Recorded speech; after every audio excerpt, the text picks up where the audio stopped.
UPSC की मुख्य परीक्षा कुल 9 पेपर होते हैं और यह परीक्षा पूरी तरह से लिखित परीक्षा होती है, डिस्क्रिप्टिव टाइप की होती है। इन परीक्षाओं में 9 पेपर 2 श्रेणियों में बांटा गया है। नंबर 1 योग्यता वाले पेपर क्वालिफाइंग पेपर। इस पेपर के नंबर फाइनल मेरिट लिस्ट में नहीं जुड़ते हैं, लेकिन इन्हें पास करना अनिवार्य है।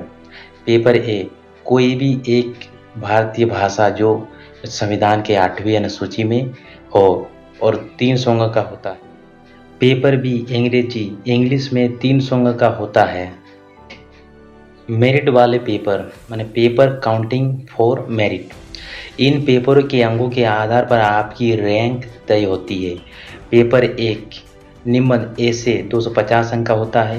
पेपर 2 GS1 भारतीय विरासत और संस्कृति, विश्व का इतिहास और भूगोल समाज 250 अंक का होता है। पेपर 3 GS2 शासन व्यवस्था, संविधान, राजनीतिक, सामाजिक न्याय और अंतर्राष्ट्रीय संबंध 250 अंक का होता है। पेपर 4 GS3 प्रौद्योगिकी, आर्थिक विकास, जैव विविधता, पर्यावरण सुरक्षा और आपदा प्रबंधन 250 अंक का होता है। पेपर 5 GS4 नैतिक माने एथिक्स, सत्यनिष्ठा और अभिरुचि 250 अंक का होता है। पेपर 6 वैकल्पिक विषय ऑप्शनल सब्जेक्ट। पेपर 1 250 अंक का होता है और पेपर 7 वैकल्पिक विषय ऑप्शनल पेपर 2 250 अंक का होता है। कि बिंदु कुल पेपर की संख्या 9 होती है।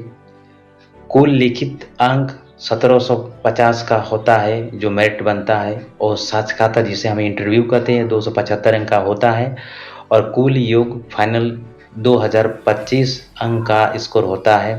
प्रत्येक पेपर की अवधि 3 घंटे समय दी जाती है। तो इस तरह का कमेंट पाने के लिए और हेल्पफुल कंटेंट पाने के लिए हमारे चैनल को सब्सक्राइब करें।